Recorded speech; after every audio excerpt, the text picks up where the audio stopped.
네, 현대문학 작품론 수업을 시작하겠습니다. 원래 이번 주는 1차 과제 피드백이 예정돼 있었는데 지금 일정상 1차 과제물 마감을 4월 26일로 공지하고 지금 아직 마감이 끝나지 않았기 때문에 1차 과제 피드백의 그 진도 계획과 중간고사 이후에 진도 계획을 좀 순서를 바꿔서 강의를 하도록 하겠습니다. 1차 과제물 마감이 끝나야 검토와 채점을 하고 과제물 피드백을 할 수 있어서 조금 일정상의 조정이 있다는 것을 미리 공지합니다. 그래서 오늘은 순서가 조금 바뀌었는데 중간고사 이후의 진도 범위를 먼저 공부하도록 하겠습니다. 김종길 비평입니다. 김종길의 비평을 2주 동안 공부하게 되는데요. 우리 교재에 46쪽입니다. 중간고사 이전까지는 우리가 해방 이후 한국의 현대 시인들의 작품을 중심으로 분석과 해석을 시도해 보았고요. 이제 중간고사 이후에 강의는 비평가들의 비평을 같이 분석하고 해석해 보는 시간입니다. 크게 3명인데요. 김종길의 비평, 김수영의 비평, 김춘수의 비평입니다. 공통점 중에 하나는 이 3명의 비평가들은 비평가일 뿐만 아니라 시인으로도 활동하는, 즉 시와 비평을 같이 겸해서 하는 그런 문학인들이다, 이렇게 볼 수 있습니다. 그래서 이 3명의 문학인들은 시인으로서의 활동도 중요하고, 그래서 시를 연구하는 것도 중요한 과제인데, 이번 학기에 우리는 이 3명의 시인의 비평을, 즉 시 비평입니다. 시 이론이죠. 시론을 살펴보도록 하겠습니다.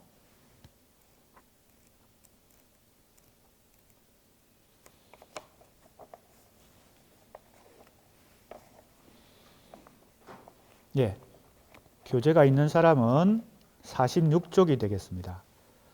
제목은 김종길 시론의 연속성 연구라고 제목을 붙였는데, 이러한 제목은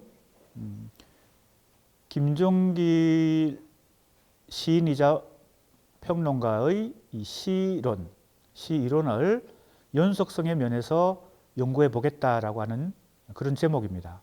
부제목이 시이론의 전개 과정을 중심으로 라고 되어 있습니다. 그러니까 김종길 비평이 정기 비평에서 후기 비평으로 전개되는 과정에서 그 변화와 단절과 변화의 모습도 있겠지만 그 단절과 변화를 관통해서 꿰뚫고 어떤 연속성을 가지고 있느냐라는데 이 논문은 초점을 맞추고 연구를 한 것입니다.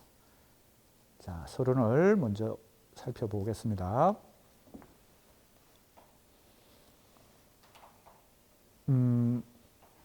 우리 교재에는 1장 머릿말이라고 되어 있습니다. 그래서 보통 서론이라고 할 수도 있고 머릿말이라고 조금 가볍게 표현할 수도 있습니다. 우리가 학위 논문, 석사 학위, 박사 학위 논문에서는 이 서론이라는 용어를 반드시 써야 하지만, 소논문 같은 경우에는 머릿말 혹은 들어가는 말, 여러 가지 다른 표현을 쓸 수도 있습니다. 김종길 시인에 대한 소개가 먼저 간략하게 제시되어 있죠. 47년 경향신문 신춘문예로 등단했고, 성탄제, 황사현상, 천지현황, 달맞이꽃 등의 시집을 간행했습니다. 이 논문을 쓴 이후에도 시집이 출간되었기 때문에 이 이외의 시집도 있지만, 또 현재로는 작고하셨죠. 몇 년 전에 작고하셨는데, 최근에 작고하셨는데, 이분의 시의 특징은 이미지의 명료성과 고전적 품격에서 비롯되는 정신적 연결성, 이 두 가지를 좋아했다는 것입니다. 이것은 조금 특징적인데, 이분은 영문학자로서 또 현장 비평가이고 또 시인이기도 했습니다. 특히 영문학자로서의 활동은 고려대학교 영어영문학과 교수를 역임하고 정년퇴직하셨고요. 특히 영미 20세기 영미시, 그러니까 서구 모더니즘 시를 전공하셨습니다. 그래서 T.S. 엘리어트를 중심으로 서구 이미지즘 시의 시를 주로 연구한 그런 영문학자였습니다. 그래서 시 혹은 비평에서 이미지의 중요성을 강조하신 그런 특징이 있습니다. 시인으로서도 또 비평가로서도, 이것이 지금 영문학자로서 20세기 영미시 전공자로서의 연구활동과 연관되어 있는 그런 특징입니다. 그래서 조금 진도를 나가면서 이 부분에 대해서 조금 더 구체적인 설명을 하도록 하겠습니다. 지금 우리 학생들에게 떠오르는 대목이 있죠. 뭡니까? 모더니즘 시를 우리가 세계의 한국 현대 시사에서 크게 세 가지 유형이 있다, 유파가 있다. 그러면서 전통 서정시, 그리고 리얼리즘 시, 모더니즘 시라고 우리가 크게 세 가지 유형을 나눴을 때 그 모더니즘 시입니다. 그러니까 모더니즘 시 안에는 다시 둘로 구분할 수 있는데, 하나는 영미 이미지즘 계열과 유럽의 아방가르드 계열이 크게 둘로 나눠진다라고 공부한 적이 있습니다. 바로 그 영미 이미지즘, 이걸 이제 대표하는 영미 시인 중에 가장 유명한 시인이 T.S. 엘리어트이죠. 그러니까 김종길 선생님은 영문학자로서 엘리어트의 작품도 번역하고 그런 어떤 한국에 소개하고 그런 역할을 했기 때문에 바로 한국 모더니즘 시 중에서도 이미지즘 쪽에, 이미지즘 계열의 시를 주로 창작하셨다고 볼 수 있습니다. 그런데 자, 이것이 첫 번째 특징이고요. 이미지즘의 명료성이라는 거예요. 두 번째는 고전적 품격에서 비롯되는 정신적 연결성인데, 자, 이것은 이미지즘하고는 상당히 성격이 다릅니다. 어떻게 보면 대조적이다, 대비된다라고도 할 수 있는 그런 특성을 가집니다. 정신적 지향을 한다는 거죠. 이미지즘이라는 것은 어떤 내면의 정서나 감정이나 사상을 직접 표현하지 않고 이미지로 대신해서 선명한 이미지를 형상화하는 특징을 가지고 있는데, 정신적 추구, 즉 고전적 품격 혹은 동양적 정신주의를 추구하는 이 두 번째 특성은 서구 이미지즘 계열의 시들과는 상당히 다른 양상을 보여주는데, 이 두 가지를 좋아했다는 것이 김종길 시인의 시세계를 살펴볼 때 가장 큰 특징이라고 볼 수 있습니다. 그래서 김종길 시인을 소개하는 첫 번째 문장에서 이 두 가지 특성을 좋아했다는 것을 얘기합니다. 구체적으로 진도를 나가면서 이 부분을 살펴보도록 하겠습니다. 이것이 김종길 시인의 시세계뿐만 아니라 비평세계, 즉 시론에서도 어떻게 나타나는지 그것을 염두에 두면서 우리가 살펴볼 필요가 있습니다. 한편 김종길은 영문학자로서 그리고 현장 비평가로 활동하면서 시론, 진실과 언어, 시에 대하여, 시와 시인들 등의 시론집, 이게 비평집입니다.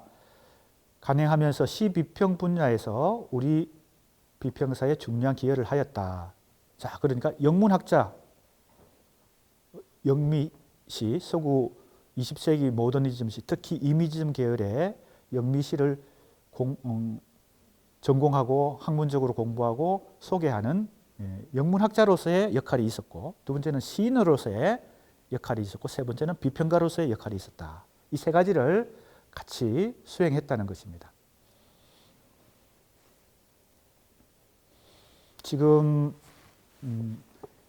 두 번째 비평집이 진실과 언어인데, 이것을 제가 지금 재본해서 가지고 있습니다. 원본이 아니고 재본한 것을 가지고 있고요. 시로는 문고판으로 아주 작은 책으로 나왔는데, 그것이 첫 번째 시론집이고, 두 번째가 진실과 언어, 그 다음에 시에 대하여, 시와 시인들.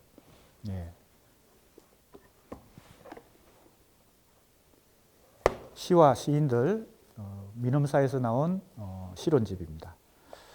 이것이 1997년에 나왔네요. 자, 그 다음에 한번 보겠습니다. 지금 이 단어는 이 김종길 시인의 이 세 가지 업적 중에서 특히 이제 비평가로서의 업적을 연구하고 있으니까 이제 비평에 초점을 맞춰 봅시다.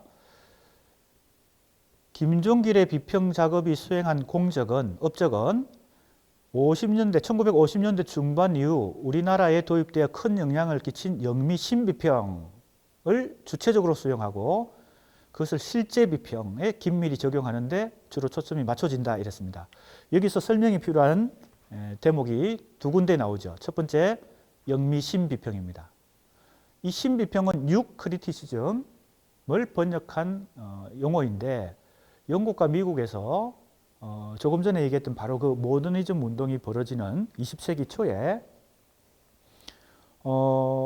이 비평에 있어서는 새로운 비평, 즉 뉴크리티시즘이라는 이 풍조가 사조가 광범위하게 영국과 미국을 중심으로 펼쳐지는데, 그 요지는, 핵심은 비평에 있어서 작품을 꼼꼼히 객관적으로 분석하는 그 객관적 분석 태도, 거기에 주안점을 두는 비평 태도를 얘기합니다. 신비평 이전에는 그러니까 역사주의적 비평, 사회적 비평, 역사사회적, 큰 틀에서 종합해서 얘기한다면 역사사회주의적 비평이라고 말할 수도 있는 그런 관점의 비평이 주를 이루었습니다. 그러니까 문학 작품을 주로 그 작품을 만든 작가나 시인의 삶을 중심으로 연구한다든지, 혹은 그 작가나 시인이 활동했던 시대의 역사적 상황과 관련해서 문학을 연구한다든지, 이런 이제 연구 태도가 주를 이루었죠. 그 중에 하나는 실정주의적 연구입니다. 사실관계를 확인하는 거. 그래서 정기적 연구도 그 중에 하나죠.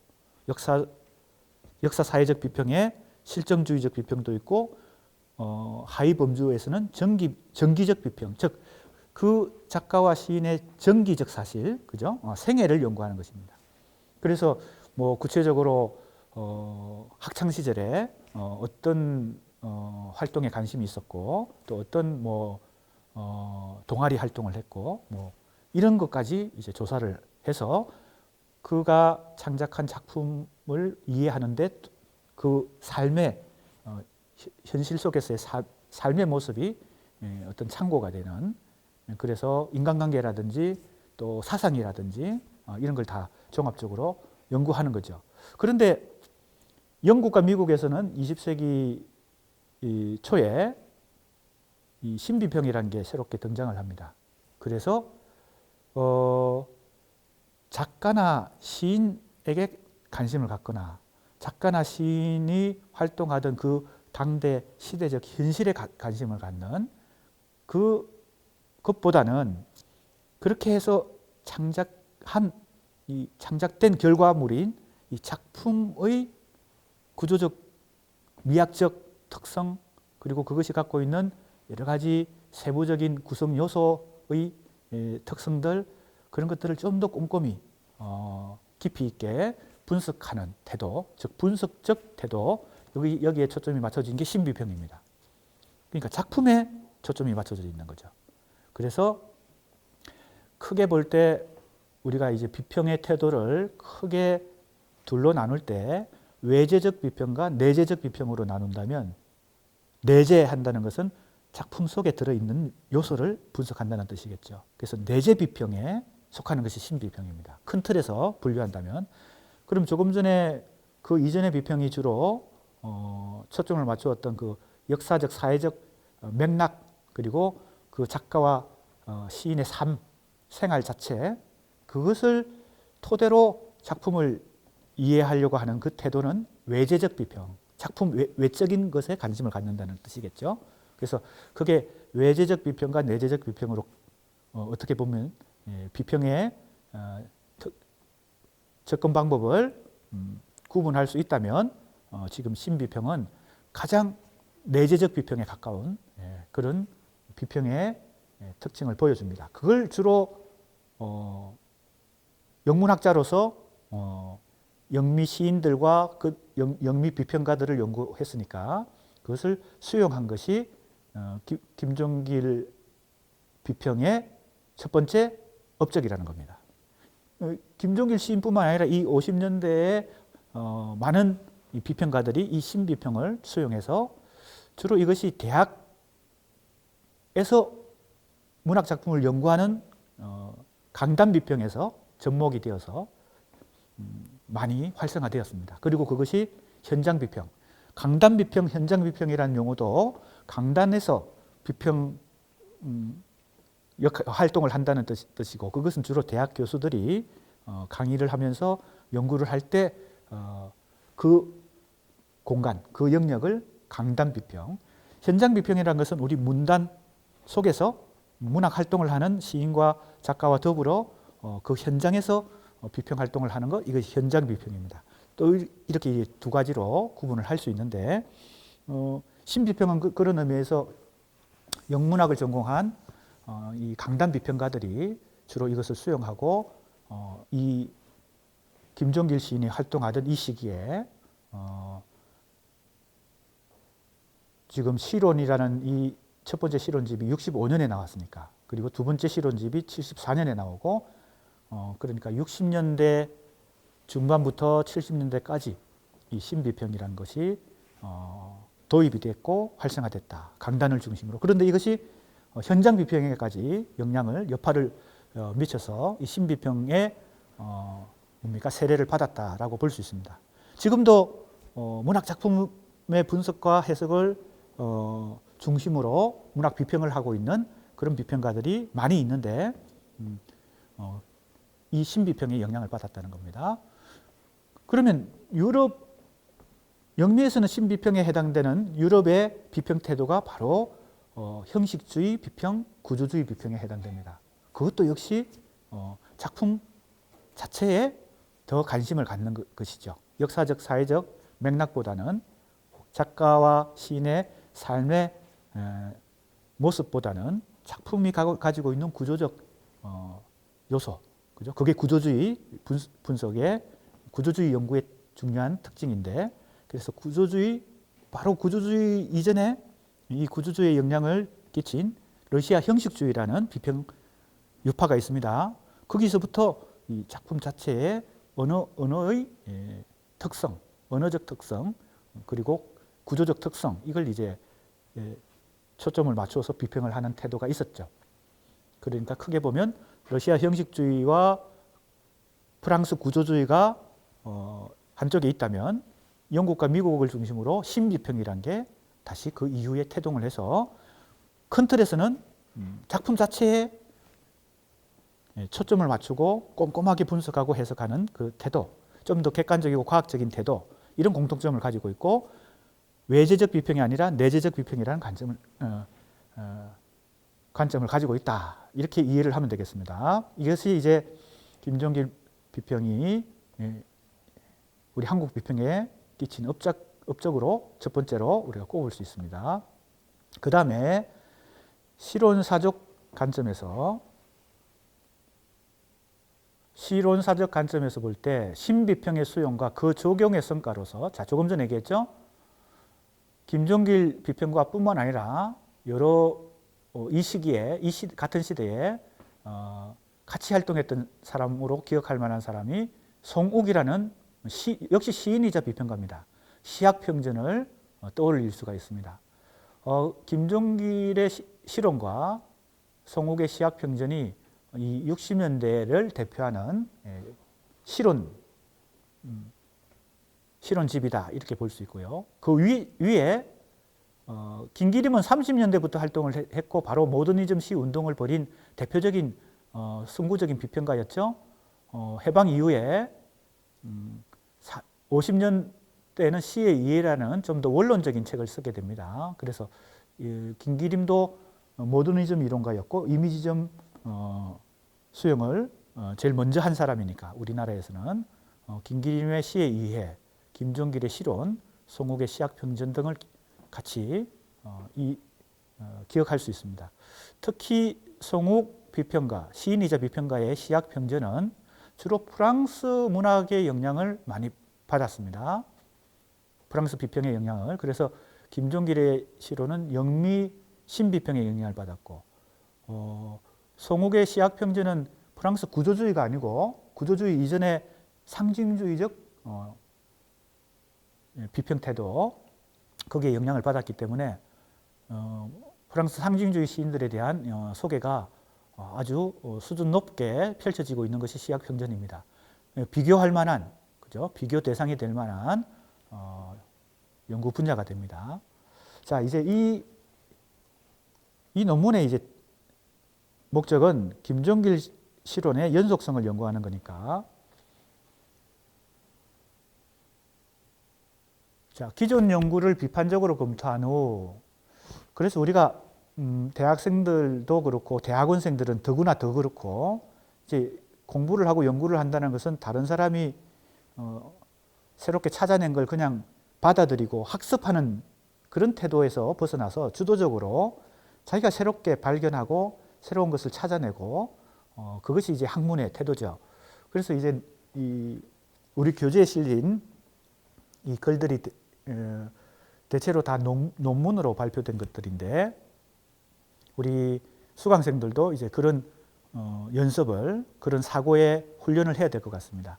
기존의 연구를 그냥 수용하는 것이 아니라 비판적으로 검토해서 기존 연구가 아직 밝히지 못한 것이라든지 기존 연구가 밝혔지만 뭔가 수정이 필요하다든지 그런 걸 비판적으로 검토하는 것이 상당히 학문에 있어서는 중요합니다. 그래서 기존 연구도 살펴봐야 되지만, 즉 선행 연구도 살펴봐야 되지만 비판적으로 검토해야 되는 것이고 기존 연구의 성과를 보완하거나 수정하거나 보충하거나 새롭게 발견하는 그런 내용이 있어야 논문을 쓸 수가 있습니다. 그래서 첫 번째 실론집이 실론이고 두 번째 실론집이 진실과 언어인데 이 두 권을 중심으로 이제 초기 실론, 중기 실론이라고 말할 수도 있겠지만 연속성을 초점을 맞춰 보겠다 하는 것입니다. 그래서 기존의 연구들이 그런 연속성에는 관심을 가지지 않고 주로 단절과 변화의 모습을 주로 연구했기 때문에 이제 보이지 않는 연속성도 있다는 것을 확인하려는 것이 이 논문의 목적입니다. 문제 제기를 하는 거죠. 자, 큰 틀에서 보면 자, 첫 번째 이 단락이 김종길 비평가에 대한 소개 겸 그죠? 간단한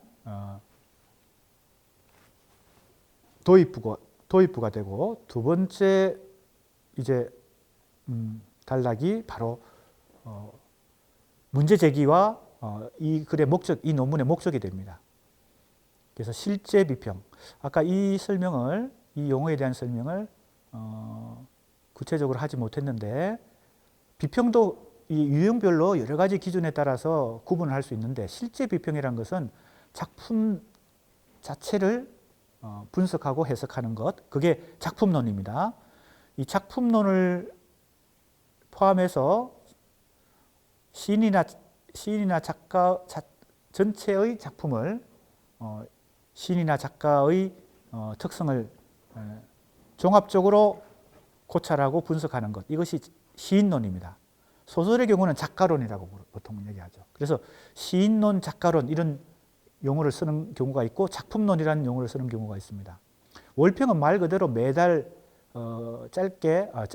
짧게라기보다는 간략간략하게 여러 시인들의 작품을 언급하는 코멘트하는 정도의 그런 성격을 가진 글이고, 작품론은 작품을 집중적으로 분석하고 해석하는 글이고, 시인론은 작품론을 좀 더 확대해서 여러 작품들, 이것은 주로 한두 작품에 집중적으로 분석하는 것이고, 이제 시인론이나 작가론은 그것을 좀 더 확대해서 그 시인 전체의 특성, 그 소설가 전체의 특성을 살펴보는 것입니다. 아무튼 이 세 가지를 특히 우리는 실제 비평이라고 말합니다. 즉 실제 비평과 대립되는 개념은 이론 비평입니다. 이론을 탐구하는, 탐색하는 그런 비평을 이론 비평이라고 그러고, 문학 작품을 시든 소설이든 문학 작품을 비평하는 그런 유형을 실제 비평이라고 합니다. 그래서 김종길 시인에게도 이론 비평이 있고 실제 비평이 있겠죠. 그래서 실제 비평을 중심으로 김종길 비평이 연구되어 온 양상을 보완한다 그랬으니까 이론 비평 영역을 살펴보겠다는 겁니다. 실제 비평도 연구의 대상인데 주로 그것은 선행 연구가 많이 해왔기 때문에 시 이론 영역에서, 즉 이론 비평으로서의 김종길 비평을 연구를 해서 첫 실험집과 두 번째 실험집 사이에 연속성을 한번 살펴보겠다. 자, 조금 전에 1장 서론에서 이 글의 문제의식과 또 목적이 뭐냐는 것을 밝혔는데, 간단히 다시 요약하면 김종길 실론의 연속성 연구죠. 첫 번째 실론집 실론과 두 번째 실론집 진실과 언어 사이에 변모에 대해서는 그동안 많이 연구되어 왔지만 숨어있는, 겉으로 드러난 것은 이제 단절과 변모이지만 숨어있는 잘 보이지 않지만 존재하는 그 연속성의 관점을 포착한다면 김종길 비평에 대해서 새로운 안목이 생긴다, 이런 문제의식을 갖고 지금 이 논문이 진행되고 있습니다. 그래서 이 장은 특별히 기존 논의에 대한 비판적 검토를 시도해보고 있습니다. 이것은 이제 선행연구 검토에 해당되는데, 선행연구 검토를 위해서 이제 여러 연구자들, 비평가들이 김종길 실론에 대해서 어떻게 살펴보고 있는지 핵심을 인용하면서 이제 살펴보면서 비판적으로 검토해 봅니다. 자, 김종길 비평에 대한 실론에 대한 기존 선행 연구는 여러 명이 있는데 유종호, 김우창, 김용수, 최동호, 하이정, 김인환 등의 글이 있고, 또 유종호 선생은 영미 현대 비평이 한국 비평에 끼친 영향을 거론하면서 연구하면서, 자, 이들은 한국 현대 비평가들 중에서도 영미 현대 비평의 영향을 많이 받았다는 겁니다. 최재서 30년대 유명한 비평가죠. 송욱, 김종길, 조금 전에 송욱과 김종길이 같은 시대에 활동했던 대표적인 시 비평가라 그랬습니다. 이어령, 김우창, 이상섭의 비평을 논의하는 자리에서, 논의하는 어떤 글에서 김종길의 비평을 이렇게 얘기합니다. 자, 두 개의 문장을 인용했는데 이 두 개의 문장 속에 유종호 선생이 생각하는 김종길 비평의 특성이 압축적으로 제시되어 있습니다. 그래서 이걸 인용하고 이제 비판적으로 한번 살펴보려고 합니다.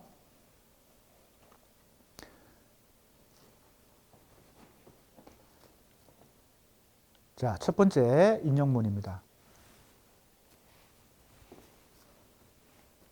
신비평의 비판적 전개에 공명하면서 실제 비평을 꾀한 이로서 우리는 김종길을 들 수 있다. 자, 조금 전에 우리가 용어 개념에 대해서 살펴본 것이 여기 다 나오죠. 신비평이라는 게 나오고요. 유클리드 시점, 50년대부터 도입이 돼서 60년대에 가장 활성화되었고 지금까지도 많은 영향을 주고 있는, 우리가 시비평이든 소설비평이든 비평을 하는 방식에 있어서 작품 자체를 꼼꼼하게 분석하고 해석하는 것을 벗어나서 우리가 비평하기가 쉽지 않죠. 지금 현재 우리의 비평가들의 활동을 보면요. 그런 의미에서 신비평이 상당한 영향을 줬는데 그것을 수용한 업적을 김종길 시인도 갖고 있다는, 비평가도 갖고 있다는 겁니다.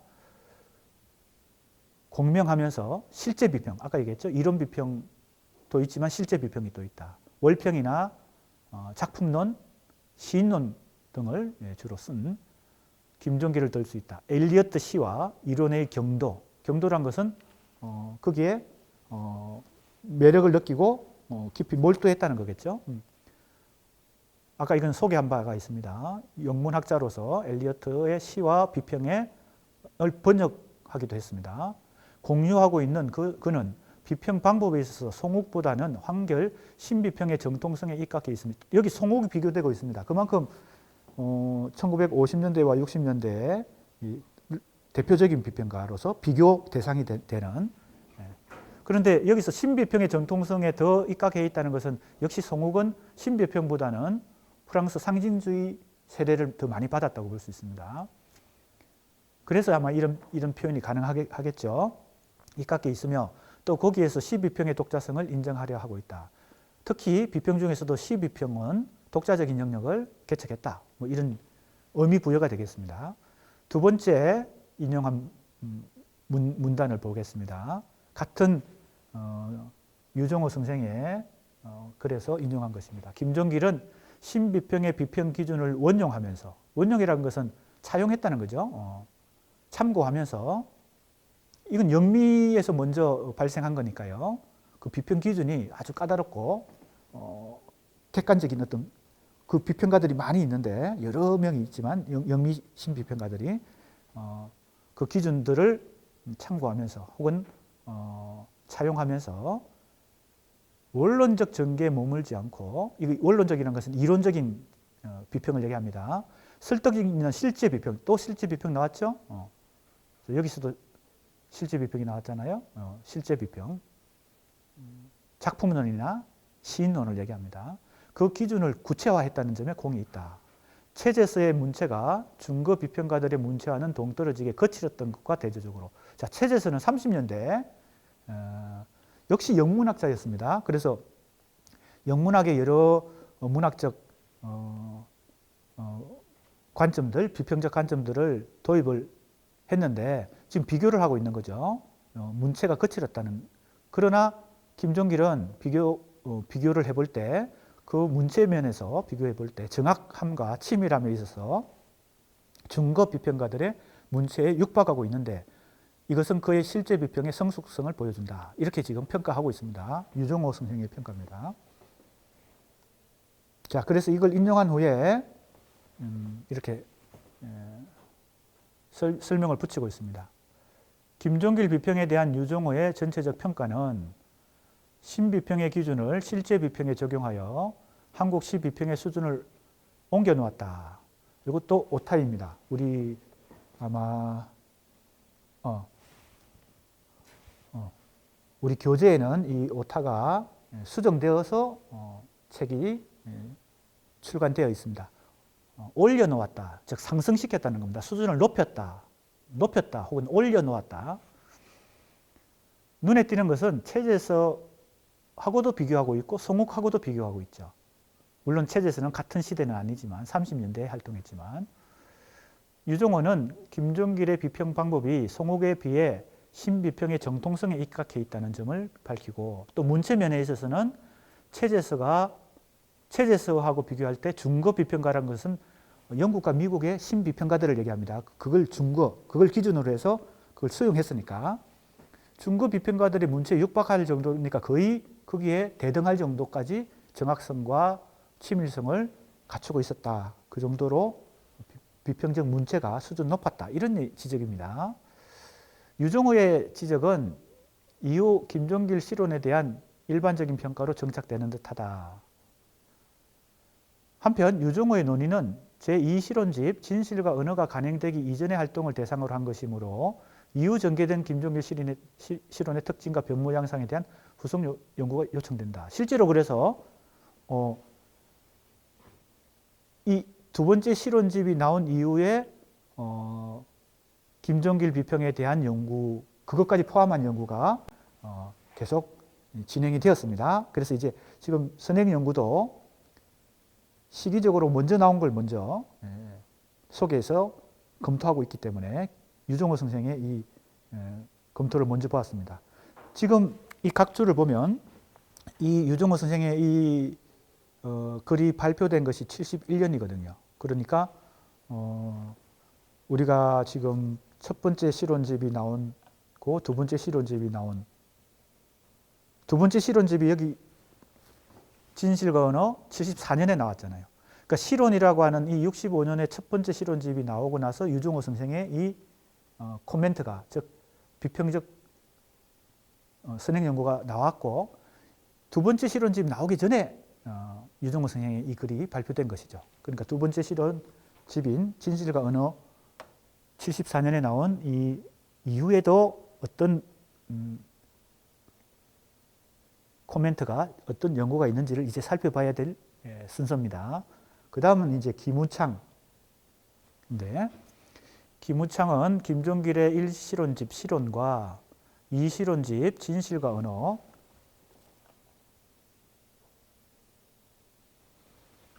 에 대한 각각의 서평, 그러니까 이 서평은 다른 글입니다. 1번과 2번은 다른 글인데 1번은 첫 번째 실론집에 대한 평가고 2번은 두 번째 실론집에 대한 평가입니다. 그래서 두 권의 실론집이 나왔을 때 각각 김우창 선생이 서평을 썼다고 볼 수 있습니다. 자, 그러면 김우창 선생은 어떤 관점으로 평가하는지 봅시다. 자, 지금 이 2장은 선행 연구를 검토하고 있기 때문에 우리 학생들이 이번 학기에 과제물 할 때 1차 과제물, 2차 과제물에서는 이런 어떤 선행 연구 검토까지를 포함하지 않고 자기 나름의 생각을 서술하면 되겠습니다. 보통 이것은 이제 좀 더 본격적인 논문에서는 이 선행 연구 검토를 필요하고, 또 지금 우리 학생들에게 김종길 시인이 어떤 비평가인지, 김종길 실론의 특징이 어떤지를 좀 더 선명하게 보여주기 위해서, 확인하기 위해서 지금 선행 연구를 검토하고 그 선행 연구 중에서 김종길 비평의 특성을 코멘트하고 있는 부분을 핵심적으로 인용해서 지금 살펴보고 있는 중입니다. 이게 첫 번째 실론집에 대한 코멘트입니다. 김종길 시는 시가 자족적인 존재물이라는 근본적인 전제를 가지고 있으며, 자, 시가 자족적이다, 이것하고 신비평의 태도하고 관련이 됩니다. 신비평, 아까도 얘기했죠. 시인의 삶과는 독립된 작품 자체에 더 주안점을 둔다. 작품 분석에. 작품을 분석하고 해석할 때 시인의 삶과 분리시키는 것이죠. 그게 이제 엘리어트의 이론이기도 했습니다. 시와 시인의 분리라는 그 유명한 엘리어트의 이론이 있습니다. 뭐 이론이라고 할 것까지는 아니지만 그런 개념이 있습니다. 시를 연구할 때 혹은 시를 읽을 때 시인의 삶하고 시인의 개인적인 자연인으로서의 삶의 모습과 그 작품을 분리해서 살펴봐야 시를 더 온전히 제대로 살펴볼 수 있다는 그런 관점이죠. 그러니까 자족적인 존재물이라는 것은 그런 뜻입니다. 그래서 아까 비평의 태도 중에서, 비평의 방식 중에서 외재적 비평, 그래서 또 더 구체적으로는 역사사회적 비평 혹은 정기적 비평, 정기를, 삶을 연구하는 거, 혹은 시인이나 작가의 삶을 추적해가지고 그가 어떤 삶을 살았고 어떤 사상을 가졌고 어떤 정치적 관점을 가졌기 때문에 이런 작품을 쓰게 됐다. 이런 식의 외재적 비평이 아니란 겁니다.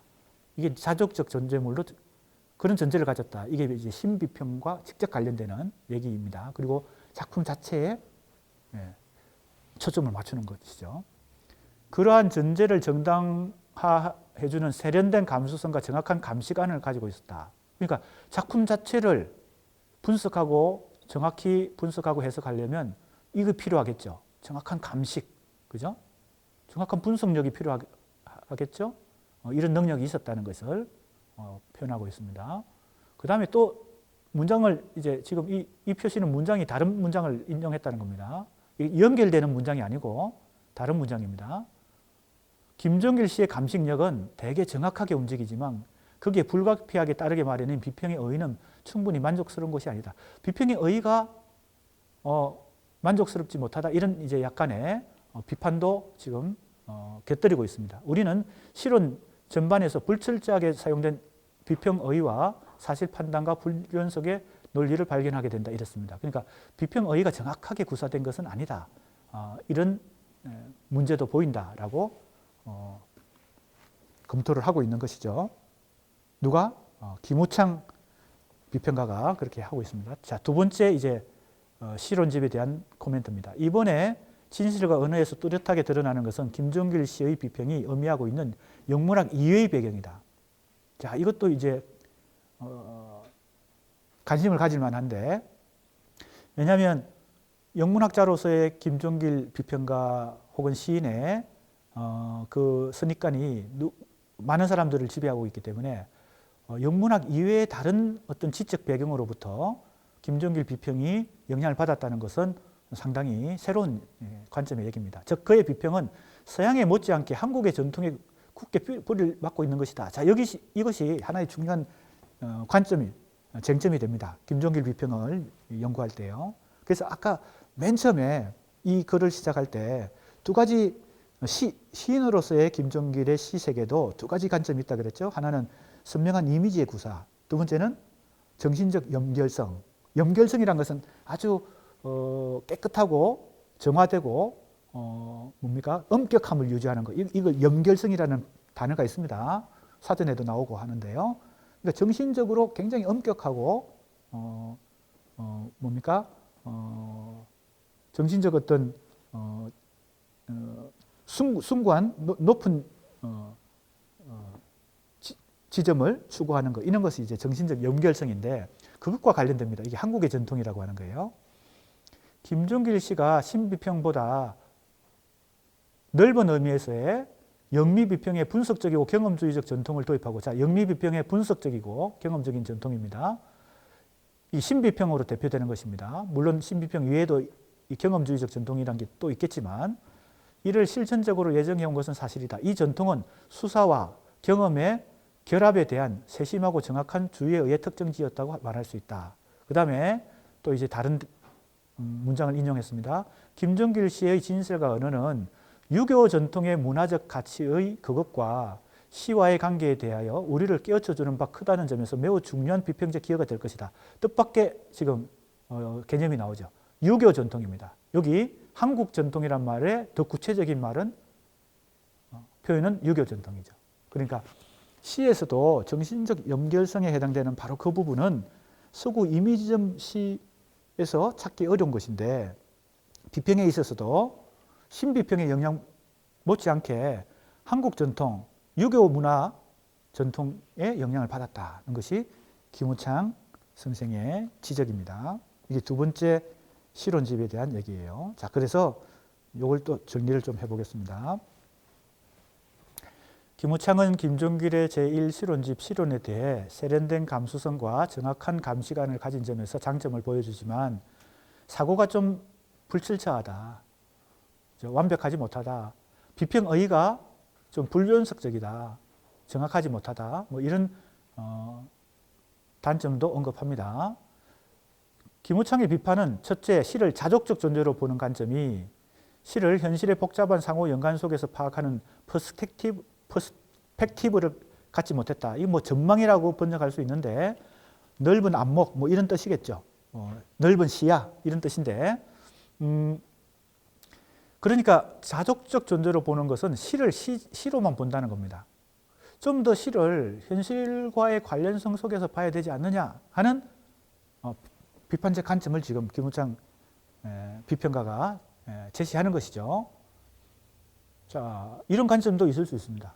신비평은 주로 작품 자체에만 관심을 갖기 때문에 그것이 현실과 어떤 관계가 있는지, 그리고 그 시를 쓴 시인, 소설을 쓴 작가의 삶과 어떤 관계가 있는지 보다는 이 작품의 내재된 구조적 특성을 살피는, 미학적 특성을 살피는 경향이 있기 때문에 이런 이제 비판도 있을 수 있다, 이렇게 봅니다. 둘째, 시 한 편 한 편에 대한 감식가적 집착이 시인에 대한 전체적 평가를 어렵게 한다. 자, 시 한 편 한 편에 대한 감식가적 집착이라는 것은 주로 아까 비평, 실제 비평도 그죠? 몇 가지 분야가 있다 그랬죠? 작가론, 이전에 작품론, 그 다음에 시인론 혹은 작가론이 있죠. 그러니까 작품론에는 상당히 능숙한데, 그죠? 실력을 발휘하는데 이 작품들이 모여서 한 시인의 시세계를 이룰 때, 그죠? 그 작가론 혹은 시인론을 더 종합적으로 비평하는 데 있어서는, 그죠? 전체적 평가를 얻게 한다, 이런 뜻입니다. 그죠? 비판적 검토를 하고 있죠. 지금 김우창 비평가가. 한편 김우창은 김종길의 제2실론집 진실과 언어에 대해 수사와 경험의 결합을 통해 영미 비평의 분석적이고 경험주의적 전통을 도입하고 실천한 점에서 높이 평가하고, 시의 진실은 시인의 체험적 진실이다. 이게 바로 이 두 번째 실론집 진실과 언어의 제목이기도 한 진실과 언어입니다. 언어의 중요성을 강조하지만 그것에는 진실이 담겨야 된다. 이 진실은 체험적, 경험적, 삶의 경험적 진실이죠. 영문학 이해의 배경으로 한국의 전통, 특히 유교 문화의 가치와 시와의 관계를 여기서 지적했다는 점도 우리가 주목할 만합니다. 자, 이제 또 다른 선행 연구 검토를 살펴보면서 우리가 간접적으로 지금 직접 우리가 김종길의 이 비평들을 읽어보고 거기서 특징들을 찾아내야 되겠지만, 지금 이제 이 교재를 통해서 김종길의 비평집을 읽어보면서 우리가 이런 특징을 찾아야 되는데, 사실은 지금 선행 연구를 참고하면서 우리가 그 특징을 지금 정리하고 있는 셈입니다. 김우창의 이러한 상이한 평가는, 김우창은 한편으로는 장점을 지적하고 한편으로는 문제점을 또 지적하고 있으니까 김종길의 비평의식이 제1실론집에서 제2실론집으로 전개되는 과정에서 진전되고 있다. 그 전개 과정에서 내재된 변모 양상뿐만 아니라 연속성에 대한 심층적인 연구가 필요하다. 그래서 이제 내가 쓴 이 논문은 바로 이러한 점에서 문제의식을 가지고 연속성을 연구해 보는 것입니다. 지금 이 두 개의 글은, 김우창 비평가의 두 개의 글은 첫 번째는 첫 번째 실론집, 실론이라는 이 김종길 비평가의 비평집을 좀 부정적으로 평가했고, 두 번째 진실과 언어는 긍정적인 면을 주로 평가했는데, 그래서 그 차이점에 주목해서 평가했는데 그 연속성에도 관심을 가질 필요가 있다는 것이 이제 이 논문을 쓴 나의 문제의식이다, 이렇게 볼 수 있습니다. 그 다음에 김형수는 실론에서 현대시의 조건으로 김종길이든 시와 시인의 분리 나오죠? 네. 시와 시인의 분리가 나옵니다. 이게 바로 서구 이미지점 시의 중요 핵심 개념 중에 하나입니다. 특히 엘리어트가 주장한 바 있습니다. 기존의 낭만주의나 상징주의에서는 시인과 작가의 삶이 더 관심의 대상이 되고, 그 삶에서 뭡니까? 파생되어 나온 것으로 이 작품을 간주하게 되죠. 그러니까 작품보다는 작가나 시인을 더 비중을 가지고 관심을 갖는 그런 태도, 그런 비평의 태도에 대해서 엘리어트가 현대 시와 현대 비평은 시와 시인을 분리하는 데서부터 출발한다, 이런 이제 개념을 제시했습니다. 그것이 바로 시와 시인의 분리입니다. 이것이 이제 지금 우리가 공부하고 있는 이 신비평이라는 비평에서 더 구체화된 것이고, 프랑스의 경우는 구조주의 비평에서 더 구체화되고 이렇게 된다고 볼 수 있습니다.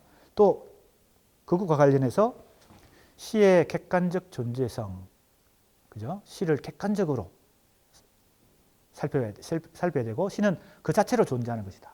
그러니까 시인이 시를 쓴 것은 맞는 말이지만 시인이 시를 써서 창작하고 발표하는 순간 그것은 시인의 소유물이 아니라, 그죠? 이제는 공유하는, 독자들이 공유하는 하나의 예술 작품이 된다는 거죠.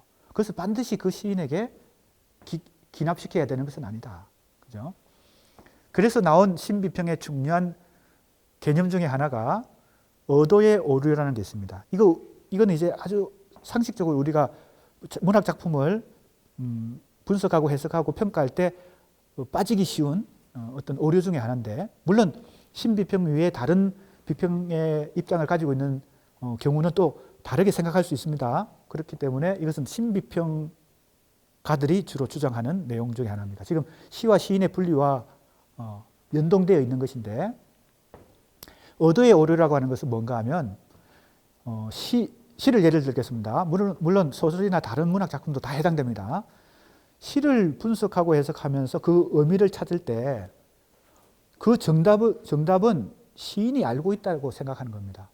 이 표현의 의미가 무엇이다라고 하는 것은 시인이 그 의도를 찾아내면, 시인이 처음에 이것을 어떤 의도를 가지고 표현했는지를 찾아내려고 하는 태도, 시를 분석하거나 해석할 때 일반 독자든 고급 독자든 비평가든 교수든 뭐 학생이든 그런 태도는 오류에 빠진다는 겁니다.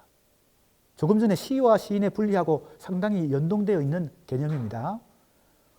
그 의도를 찾으려고 하면, 의도란 것은 이 작품이 만들어지기 이전에 그 의미가 있었다는 거죠. 시인이 어떤 의미를 표현하려고 의도했던 그것, 그 최초의 X, 그 X가 Y가 되어서 언어로 표현됐을 때 그 Y라는 언어의 원뜻은 그 X가 시인이 가지고 있었던 그 의미가 있었다는 거 하고, 그 작품에서 그 X를 찾으려고 자꾸 노력한다는 겁니다. 독자들이 혹은 비평가가. 그런데 그것은 부질없는 짓이다. 왜? 시인에게 그걸 물어봐도 시인은 알 수가 없다는 겁니다. 혹은 이미 시와 시인의 분리를 얘기하는 것과 마찬가지로 시인이 시를 창작해서 발표하는 순간 그것은 시인의 것이 아니다. 독자가 그 시인도 의도하지 못했던 어떤 의미가 그 작품 속의 예술 작품의 그게 바로 여기 얘기하는 존재성을 인식하는 겁니다. 시는 그 자체로 객관적으로 존재한다는 겁니다. 그래서 시 그 자체가 의미를 새롭게 만들어내고 생성시키고 할 수 있기 때문에 그 언어 자체의 존재성이 있기 때문에 굳이 시인에게 그 의미의 원천을 시인에게서 찾을 필요가 없다. 시인이 어떤 의도를 가지고 그 표현을 했는지를 찾아내는 것이 반드시 옳은 태도가 아니고 그것이 또 정답도 아니다. 이런 뜻입니다. 이것이 의도의 오류라는 개념입니다. 의도를 찾으려고 하면 오류에 빠진다. 이런 뜻입니다. 그 외에도 많은 개념들이 있고 신비평의 기준들이 있지만 지금 우리가 여기서 공부하는 것은 두 가지입니다. 시와 시인의 분리, 그 다음에 의도의 오류. 그것이 지금 시의 객관적 존재성이라는 이 개념하고도 다 연결이 되어 있습니다. 그리고 그는 진실과 언어에서 주체성과 연결성에 초점을 두고 진실을 중시한 김종길 시인이 문학을 존재론적으로 이해하기보다는 효용론적 관점으로 보아온 우리 문학 전통의 위에 위치하고 있다. 자, 이 말은, 자, 보세요. 존재론적으로 이해하는 게 신비평적 태도입니다. 아까도 얘기했죠. 시와 시인을 분리하는 겁니다. 그런데 주체성과 연결성이란 말이 나왔으니까 김우창 비평가가 김종길 두 번째 시론집에 나타난 한국의 전통, 그 다음에 구체적으로는 유교 문화의 전통을 얘기할 때 바로 그것이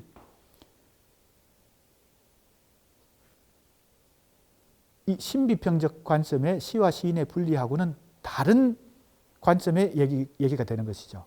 그 유교 혹은 전통에서는 인간본이잖아요. 그죠? 작품을 중시하는 것보다는 인간을 더, 그리고 그 삶의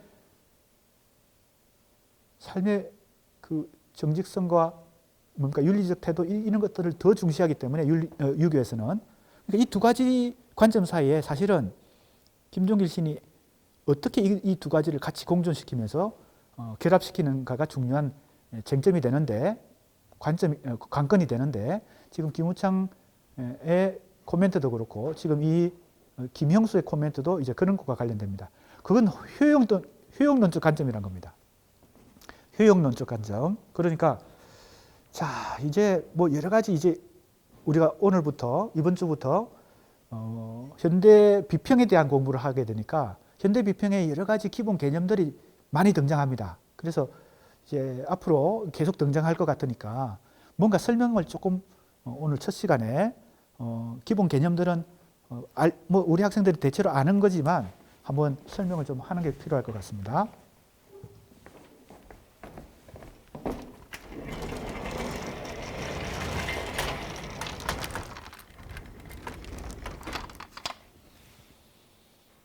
자, 이제 지금까지 나온 이제 비평, 현대 비평의 유형을 이제 뭐 가장 큰 틀에서는 외재적 비평과 내재적 비평으로 이제 크게 구분했고, 이건 이제 크게 둘로 나눈 거죠. 이것은 내재적 비평에 가장 이제 근접하는 것이 이제 신비평. 이거는 이제 20세기 주로 영국과 미국의 영미신 비평. 그 다음에 러시아 형식주의, 프랑스 구조주의 비평. 또 이제 큰 틀에서 보면 이 내재적 비평에 속한다고 볼 수 있습니다. 지금 우리는 이제 주로 이 신비평에 대해서 공부하고 있죠. 이게 이제 역사 사회적 비평, 시인이나 작가의 생애를 그죠? 주로 관심을 갖고 이것이 작품 속에 어떻게 나타나는지를 살펴보는 거. 이걸 이제 우리가 앞에서 살펴봤죠. 지금 효용론적이라는 용어가 나왔습니다. 이것도 비평의 이제 유형이라고 할 수 있는데 이건 뭐 꼭 현대 비평만 그런 것이 아니라 문학 비평 전체가 그렇다고 볼 수 있죠. 그래서 이 유형론은 뭐 현대 비평에만 해당되는 게 아니니까. 자, 이런 관점의 유형화뿐만 아니고 이제 조금 더 많이 활용하고 있는 관점이 있죠. 이런 관점이 있습니다. 여기 소설인 경우는 시인 대신에 작가가 들어가면 되고 시 대신에 소설이 들어가면 됩니다. 여기는 작품, 그죠? 작품. 여기는 작가. 여기는 독자입니다. 그죠? 이게 에이브럼스라는 사람이 이 문학 비평의 이 유형을 설정한 것인데, 효용론은 여기에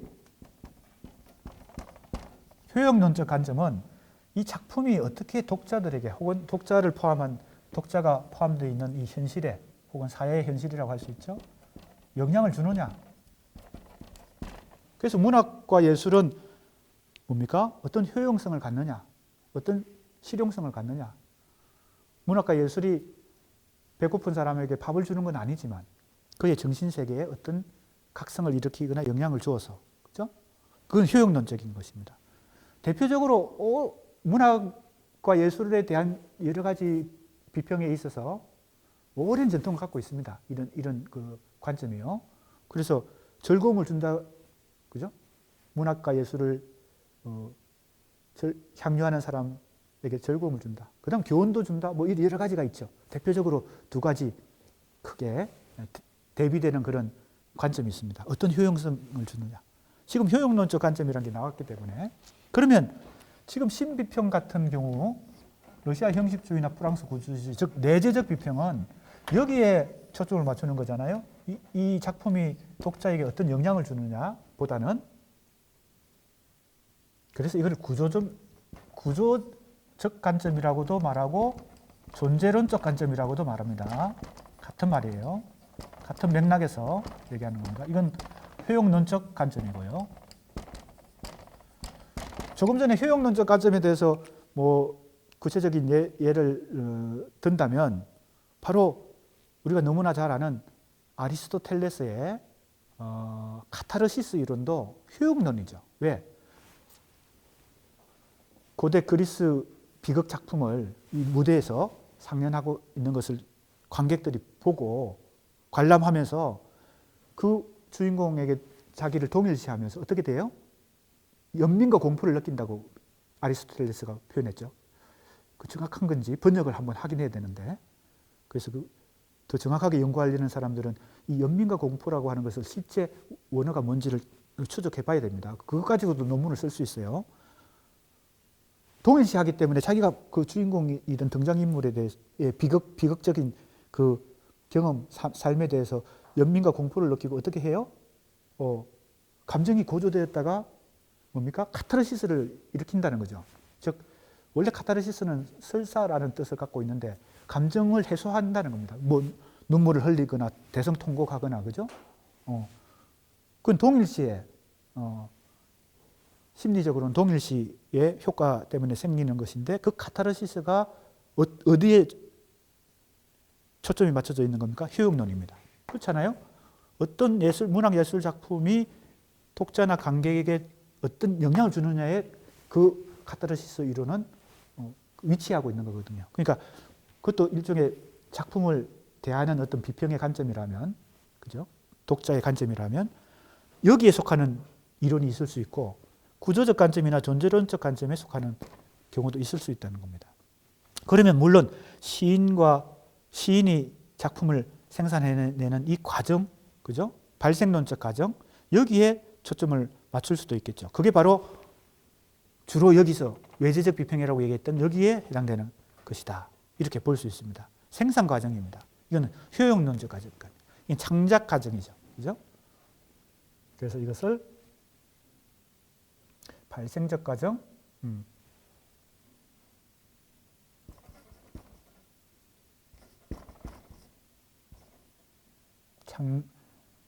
표현론적 관점이다. 이렇게 합시다. 이 두 가지가 있습니다. 또 이 안에는. 잘 보세요. 사실은 네 가지입니다. 세 가지가 아니고요. 그동안에 사실은 전통적인 문학 연구는, 문학 예술 연구는, 문학 비평 연구는 이 두 가지가 전통을 이루어왔어요. 뭡니까? 여기가 이제 시대적 사회 현실이 있다고 보면, 시인이 속한 사회 현실이 있고 독자가 속한 사회 현실이 있겠죠. 이건 시간대가 다를 수도 있습니다. 이해가 됩니까? 우리가 춘향전이라는 작품이 만들어지던 시대의 사회 현실과 창작자가 있고, 그 춘향전이라는 작품을 우리가 현재 21세기의 독자가 읽을 때 그 독자가 속한 사회 현실, 21세기 현실이 있으니까 이 현실과 이 현실은 시간과 공간이 다를 수가 있습니다. 같은 시간과 공간이 아닐 수도 있습니다. 이것과 이것은요. 자, 그랬을 때 전통적인 문학의 유형은 첫 번째, 이 사회 현실이, 즉, 그죠? 작품을 만든다고 보는 관점이 있겠죠. 이게 바로 모방론입니다. 이 모방론도 오랜 역사를 갖고 있죠. 우리 뭡니까? 그리스 시대에, 즉 히랍 시대에 대표적인 철학자 플라톤이 생각한 것도 모방론입니다. 왜 그렇습니까? 가장 완전하고 실제 존재하는 것은 이데아의 세계인데, 그죠? 이 현실은, 우리가 경험하고 있는 이 현실은, 사회 현실이든 개인의 현실이든 이 현실은 이 이데아의 모방이라고 생각했죠. 이데아를 본딴 것이다, 카피한 것이다 생각했죠. 진짜는, 이게 진짜가 아니죠. 현실은, 우리가 지금 생각하는 이 현실은 진짜가 아니고 추상적이고 뭡니까? 비가시적인 어떤 원형이 있다. 그 이데아가 있다. 관념적인 것이죠. 그것이 진짜고 이 현실은 그걸 모방한 것이라 생각하니까 모방이라는 개념이 여기 들어갑니다. 그럼 예술은, 문학과 예술은 이 현실을 다시 모방한 것입니다. 한 번 복사했고 카피했고 또 한 번 더 카피했기 때문에 2차 모방입니다. 왜? 그래서 나온 아리스토텔레스의 유명한 말이 있죠. 예술은 자연의 모방이다. 그때 자연은 반드시 숲과 새와 하늘과 바람 이런 자연을 의미하는 게 아니고 현실을 의미합니다. 자연이라고 했을 때 그 자연은 현실을 의미합니다. 그러니까 이 모방론이 굉장히 역사가 오래됐죠.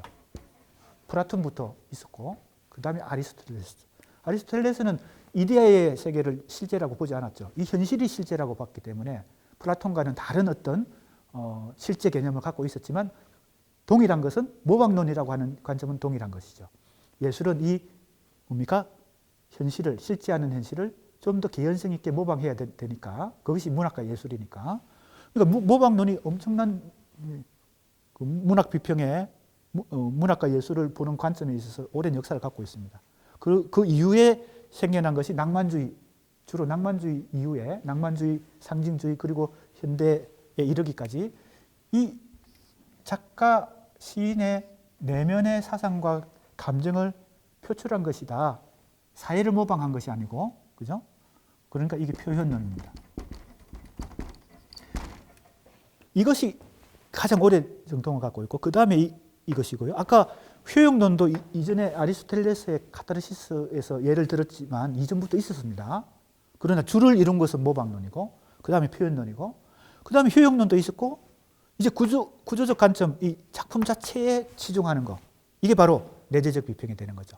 어찌 보면 이 작품 자체에 관심을 갖는 이 내재적 비평 아닌 것들을 다 외재적 비평이라고 볼 수 있고, 이 두 가지로 나누는 것은 굉장히 광범위하게 크게 나누는 것이고, 이렇게 네 가지로 나누면 조금 더 문학 비평이 어떤 유형으로 존재하는지를 더 구체적으로 살펴볼 수 있습니다. 이것은 내 이론이 아니고 에이브럼스라는 이 이론가의 이 관점을 흔히 이 관점은 이미 상식이 되어서 문학 용어로 많이 사용되고 있습니다.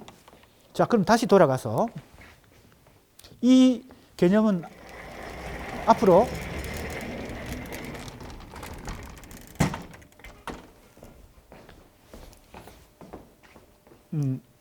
이 기본적인 문학 연구나 비평의 유형은 앞으로 계속 나오는 개념들이니까 이제 앞으로는 설명하지 않고 넘어가도록 하겠습니다. 자, 그러니까 여기서 존재론적으로 이해하기보다 효용론적으로 관점으로 보았다. 이 말이 조금 전에 우리가 살펴봤던 에이브럼스의 그 네 가지 비평, 문학 비평의 유형을 이해하면 이해가 되는 부분입니다.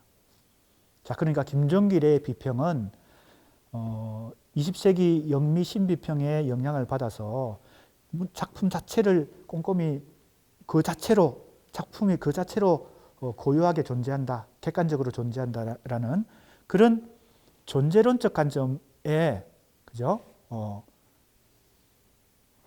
비중을 두고 있지만 효용론적 관점, 그러니까 이건 좀 더 전통적인 관점이 되겠습니다. 어떻게 효과를 주느냐, 문학 작품이 어떻게 독자들에게 혹은 사회에 영향을 주느냐는 관점으로 보아온 우리 문학 전통, 유교적인 것도 문학과 예술을 그렇게 보겠죠. 유교적 윤리에서 보면 그 윤리라고 하는 것도 사실은 그죠?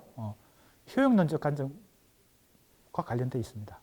우리가 문학 예술을 윤리적 관점으로 본다는 것, 혹은 정치적 관점으로 본다는 것도 효용론적 관점으로 우리가 유형화한다면 그렇게 볼 수 있습니다. 자, 그 다음에 김형수의 또 코멘트입니다. 김종길에서 우리는 시의 내용보다는 형식화 방법을 중요시하고, 자, 이것도 신비평과 관련이 됩니다. 내용보다 형식의 방식에 형식화 방법을 중시하고 시를 자족적인 하나의 유기체로 보는, 자, 이것도 신비평과 관련됩니다. 시를 그 자체로 존재하는 고유한 하나의 뭡니까? 생명체로 보는 것이죠. 이제 내재적 비평의 한 관점이기도 합니다. 그 다음에 서구의 이론을 받아들이는 한 특징적 유형을 발견할 수 있다. 엘리어트의 깊은 감화를 받았다고는 하지만 김종길은 정작 엘리어트의 중요 개념인 전통은 수용한 것 같지 않아 보인다.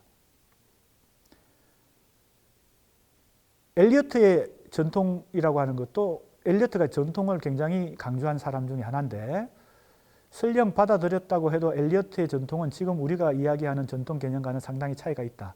따라서 어떻게 보든 김종길에 있어서 정신적 문화적 전통은 중요하게 고려되지 않았다고 판단된다. 이런 이제 지적을 했습니다. 이것이 맞는지 과연 이러한 코멘트가 정당한지 이것은 이제 다시 비판적 검토를 해야 됩니다.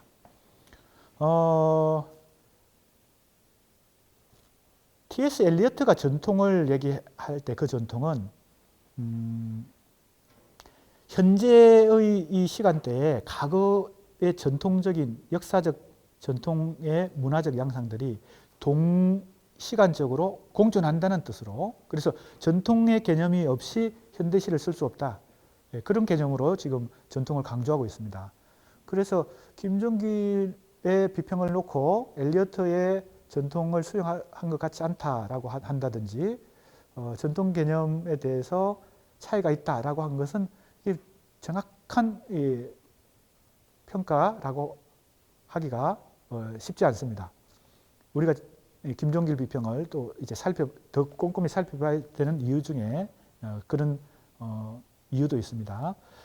인용문은 김종길 실론에 작용하고 있는 전통 개념이 엘리어트의 그것과는 별개다. 김종길이 정신적 문화적 전통을 중요하게 고려하지 않았다는 평가를 내리고 있는 점에서, 그래서 내가 볼 때는 이 평가 자체가 부정확하다라고 봅니다. 이 김종길 비평을 이제 실제로 읽어봐야 되겠죠. 그래서 이 논문은 그런 것까지를 포함해서 지금 평면적인 고찰에 머물고 있다. 김형수라고 해야 되겠죠, 여기서. 김형수의 이 코멘트를 지금 하고 있는 사람 김형수니까. 자, 봅시다. 예. 우리 교재에는 지금 내가 지금 띄우고 있는 이 PPT가 수정되기 전이라서 지금 오류가 좀 있습니다. 우리 교재에는 정확하게 고쳐져서 지금 표현되고 있습니다. 김형수는, 그죠? 여기 김형수가 돼야 됩니다. 김종길 실론의 특징을 1실론과 2실론을 중심으로 고찰하는데 평면적인 고찰에 머무르고 있다. 지금 이런 평가도 상당히 신중하게 해야 되고 정확하게 해야 되는데 부정확한 것 같다라고 봅니다. 그래서 그런 것까지 포함해서 정확하게 다시 한번 고찰해 보겠다는 것이고요. 자, 그 다음에 아직 지금 선행연구 검토가 좀 더 남았는데, 예, 그러면 오늘 화요일 수업은 이것으로 마무리하고 이어서 다음 시간에 계속 지금 이후 진도를 나가도록 하겠습니다.